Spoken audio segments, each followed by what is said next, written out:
welcome back to my channel. My name is Nunu for those who are new here. Today, what are we talking about, right? Today I just wanted to talk about a topic that's been very close to my heart for the past, I don't know how many months, but it's been really close to my heart, and today I just decided to talk about it.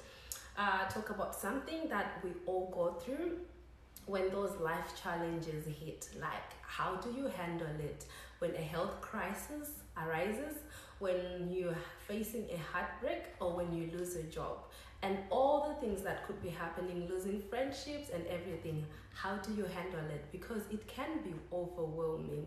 It also can cause like a lot of emotional pain that you're not able to do anything, and you just end up finding yourself in bed. So right here with me, I've got a few points that I've seen that they do work for me, and also I've been able to use them over and over when life throws these curveballs to me.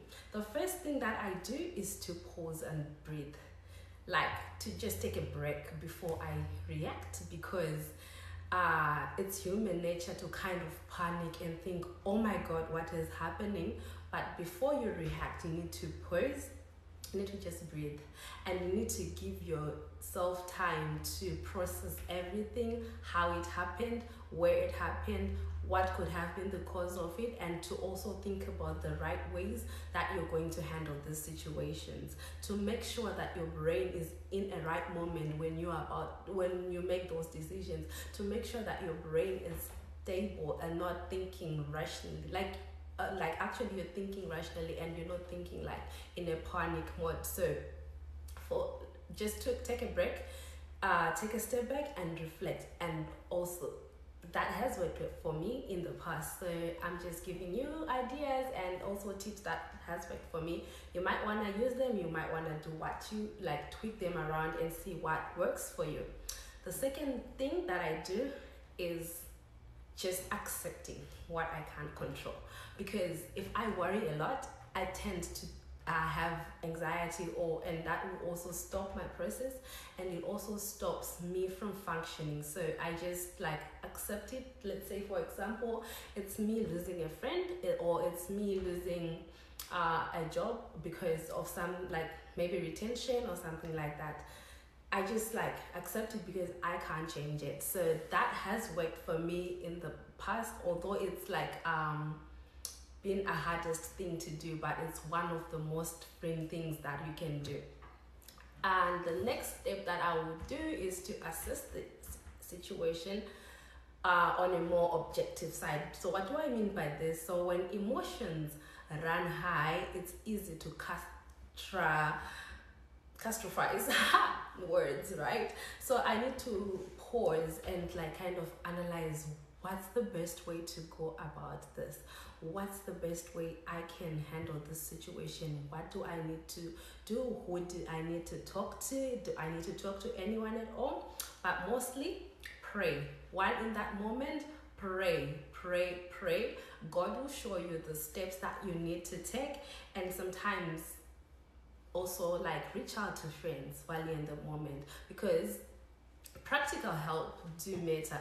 But before you reach out to friends, I do encourage people to pray about it. Like, for example, you're going through a situation, just pray for God to show you the right people to go to, because trust me, I know friends love you, I know family love you, but there's certain situations that they can't come and help. So for example, if you're going through a breakup, or if you're going through a marital problem, I find it hard to just go and discuss with everyone, because people might just take your information out there. So pray to God so that He directs you to who you're supposed to go to, at what point you're supposed to go to them, and what advice will you be seeking from them, which is like kind of mingling with my next step, which is reaching out for help. Because sometimes you can reach out to friends or family, but you can also reach out to organizations that are there to help. Like Lifeline is there to support. Like if you're feeling suicidal, or if you have like a mental health crisis, just reach out for help, because that's the most thing you can do to help yourself. Isolation will make you think a lot, because an empty mind, that's the devil's playground. So I highly suggest that you do not do this alone. You also reach out to friends, families, and whoever you feel comfortable to reach out to. Number 5 that I think works also, that has been working it for me, is to break it down into small steps.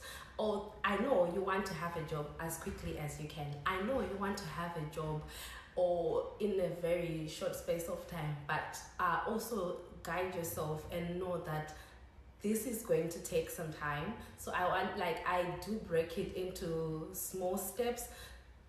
So let's say I've lost my job. I'll start thinking, okay, this could be a moment for me to reanalyze what I really want to do with my life.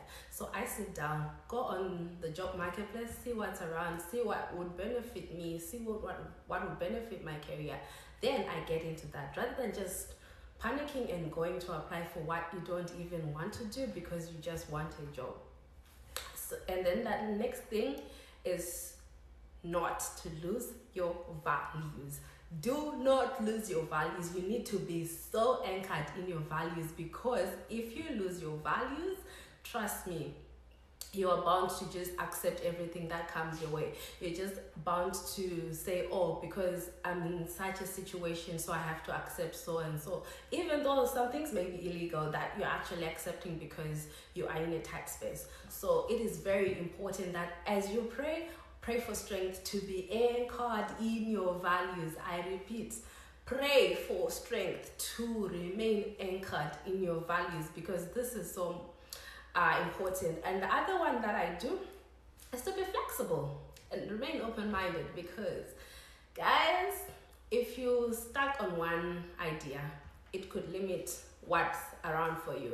So you have to be open-minded, because obviously life rarely goes according to plan. So you have to be knowing that, okay, if I do this and that comes from the first point that I said, you need to pause and reflect. So these things happen interconnectedly, and it also means that if you're being flexible and open-minded, you're always going to be able to push through storms that come along your life. And the other one, you should be prioritize your well-being. Let's say you've lost your job. Let's say you've lost your relationship. Let's say you're losing friendship. Prioritize your well-being. Don't give up on yourself. That's the first thing I would say.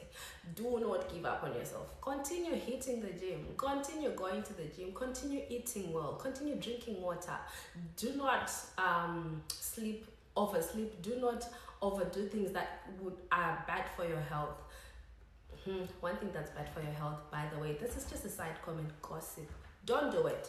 So just continue to look out for your well-being, and also just look out for yourself. And another thing that I always do after I've managed to go through all the steps is to look for the lesson in the situation. Okay, what did this teach me? How am I going to move forward in life? If this happens again, how did I handle it? In what way did I handle it that made it more bearable? Of course, some of the things take time. Some of the things, it's a whole lot of healing process. I'm talking about losing family members through death, but that's another topic on its own that I'll bring to you on another day.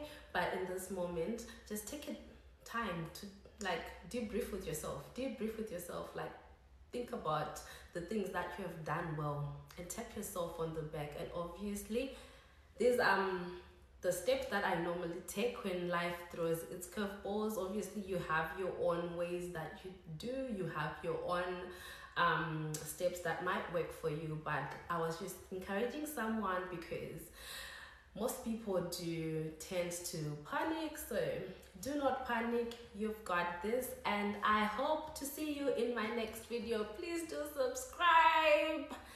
Have a good day. Bye.